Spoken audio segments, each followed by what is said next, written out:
कह रहा हूँ कि रुड़की हब जो चैनल है ये बड़ा एक लोकप्रिय चैनल है रुड़की का और उत्तराखंड का, जिसको सभी लोग देखते हैं।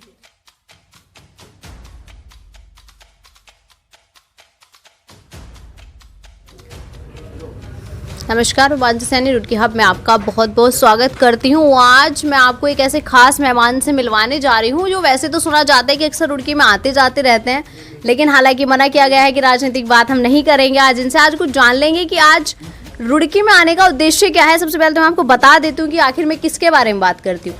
पंचायती निरंजनी अखाड़ा के महामंडलेश्वर कैलाशानंद जी मेरे साथ हैं। कैलाशानंद जी, बहुत बहुत स्वागत है आपका रुड़की में। बहुत बहुत धन्यवाद आपको। रुड़की हमारे आज बहुत प्रिय हैं। यहाँ के जो चेयरमैन हैं गौरव गोयल जी, वो बहुत कर्मठ हैं, बहुत धार्मिक हैं और बहुत प्रखर हैं। तो मेरे बहुत प्रिय हैं, वो आश्रम के परिवार हैं। तो उस कारण आज उनके आवास पर मेरा आना हुआ और संतों का कार्य है, महापुरुषों का कार्य है कि अपने भक्तों घर पे जा कर के और उनकी आतिथ्य को स्वीकार करना और उनके घर पे भगवान की कोई चर्चा हो, भगवती की कोई चर्चा हो, राष्ट्र की कोई चर्चा हो और समाज का जो नेतृत्व है वो कैसे अच्छा हो, समाज कैसे अच्छे बने, उसको लेकर के अनादिकाल से महापुरुष चर्चा करते आ रहे हैं। और उसी श्रृंखला में, क्योंकि मैं आचार्य हूँ, निरंजनी का आचार्य हूँ, आचार्य का काम है भ्रमण करना, आचार्य का काम है प्रचार प्रसार करना, आचार्य का कार्य है धर्म की स्थापना करना और अपने धर्म के प्रति लोगों को जागरूक करना, अपने धर्म के प्रति लोगों को सजग रखना। तो उस कारण मेरा चेयरमैन साहब के घर पे आना हुआ है। अभी आपने कहा कि आप एक आचार्य हैं और समाज में बदलाव चाहते हैं, लेकिन आप भी चाहते हैं कि आजकल का जो समाज है, खासकर मैं यूथ की बात करूंगी, कि इस तरीके से कौन सी राह पर चल रहा है। आचार्य जी, आपको क्या लगता है कि सबसे एक जो सजग रास्ता और जो बिल्कुल सही रास्ता है कि हमारा जो भारत है वो एक यूनिक कल्चर का देश माना जाता है, ऐसा कल्चर है कि कहीं नहीं लिखता, लेकिन आजकल ये जो कल्चर है कहीं ना कहीं पिछड़ता हुआ नजर आ रहा है। क्या एक कोई सजग रास्ता बताएंगे कि समाज में वापस से वो यूथ वापस से लौट पाए? देखो, बहुत अच्छी बात कही आपने कि आज देश का यूथ, देश का नहीं अर्थात विश्व का जो यूथ है, युवा है, जो हमारी 21वीं सदी है, हमारा भविष्य है भारत का और भी पूरे विश्व का भविष्य है, उसमें कैसे परिवर्तन आए। तो मुझे लगता है उनको अपने धर्म ग्रंथों का अध्ययन करते रहना चाहिए, माता पिता गुरु और राष्ट्र के प्रति चिंतन करते रहना चाहिए, असामाजिक तत्व के जो लोग हैं उनसे दूर रहना चाहिए, अराजकता से दूर रहना चाहिए, चरित्र का निर्माण करना चाहिए, चरित्र का निरूपण होना चाहिए। जब तक इन चीज़ों पर हमारा ध्यान नहीं होगा, जब तक इन चीज़ों पर हमारा व्याख्यान माला नहीं होगा, तब तक निस्संदेह धर्म में परिवर्तन नहीं आ सकता है, राष्ट्र में परिवर्तन नहीं आ सकता है, युवाओं में परिवर्तन नहीं आ सकता है। आज यूथ कहीं न कहीं पूरी देश ही नहीं, अभी तो दुनिया के यूथ में बदलाव होता दिखाई पड़ रहा है। तो उसका कारण सजगता है, उसका जो कारण है वो सजगतापन समाप्त हो जाना, धर्म के प्रति अभिरुचि न रहना, धर्म के प्रति रुचि समाप्त हो जाना। भगवान श्री कृष्ण ने गीता में कहा कि स्वधर्मे निधनम श्रेयः परधर्मो भयावह। अपने धर्म में रहते हुए यदि हम गरीबी को भी जिएंगे तब भी हमें अमीरी का एहसास होगा, लेकिन दूसरे धर्म में जाने के बाद यदि हमें अमीरी भी मिल जाएगी तब भी हम गरीब बने रहेंगे। एक आखिरी लेकिन एक तीखा सा सवाल मैं पूछना चाहूँगी। अभी अपने यूथ की बात मैंने करी है, लेकिन जैसे जैसे हमारा यूथ और ये जो एक मॉडर्न कल्चर हम जिसे बताते हैं वो इंडिया में फैलता जा रहा है, जो हमारा यूथ है, एक आचार्य हैं आप, तो एक बात होती है उस तरीके की कि ऐसी बातें चलती हैं कि ये सब अंधविश्वास है, ढोंग है। कहीं ना कहीं हमारे आचार्य और जो और भी बहुत सारी चीज़ें हैं उनकी छवि कहीं ना कहीं खराब होती नजर आ रही है। तो रुड़की हब के माध्यम से अपने यूथ को ऐसा क्या संदेश आप देना चाहेंगे कि जिससे आपकी भी जो छवि है जो कहीं ना कहीं डगमगा रही है वो सुधर सके और यूथ को लगे कि नहीं, जो चल रहा है वो कहीं ना कहीं गलत चल रहा है? नहीं, आचार्य और जो महापुरुष हैं, मैं बताना चाहूँगा कि देश की वर्तमान परिस्थिति में देश कलयुग की ओर जा रहा है, कलयुग है। कलयुग में व्यक्ति उतना अधिक धार्मिक नहीं होगा, उतना अधिक चरित्रवान नहीं होगा, उतना अधिक विद्वान नहीं होगा, उतना अधिक वो न्यायिक नहीं होगा, उतना अधिक उसमें पारदर्शिता नहीं रहेगी, स्पष्टता नहीं रहेगी। तो उस कारण हमें लगता है कि यह जो शंका है यूथ में आ रही है, मुझे लगता है यह शंका अनादिकाल से रही है, लेकिन उसको आचार्यों ने दूर किया है, परंपराओं ने दूर किया है। मैं केवल एक बात यह बताना चाहूँगा कि देश में जब जब धर्म की हनन हुई, धर्म की हानि हुई, तब तब परमात्मा की प्राप्ति हुई है, तब तब भगवान किसी न किसी रूप में आए।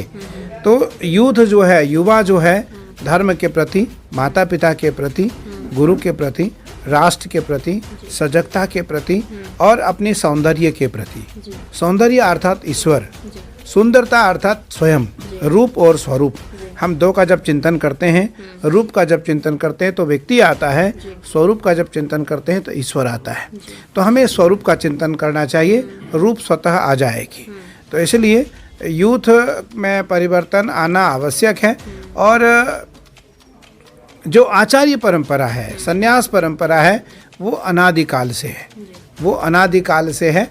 और अनादिकाल से यह परंपरा देश में, समाज में, घर घर जा कर के जो कार्य आज हम सब कर रहे हैं, वह हमारी परंपरागत कार्य चली आ रही है। कोई आज का नूतन कार्य हमने प्रारंभ नहीं किया है, वो अनादिकाल से चली आ रही है।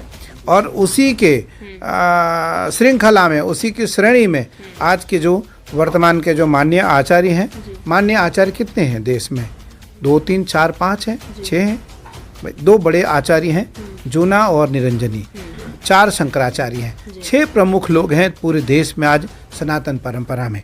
मुझे लगता है कि हमारे पीछे हजारों नहीं लाखों सन्यासी हैं, हमारे पीछे हजारों नहीं लाखों नागा हैं।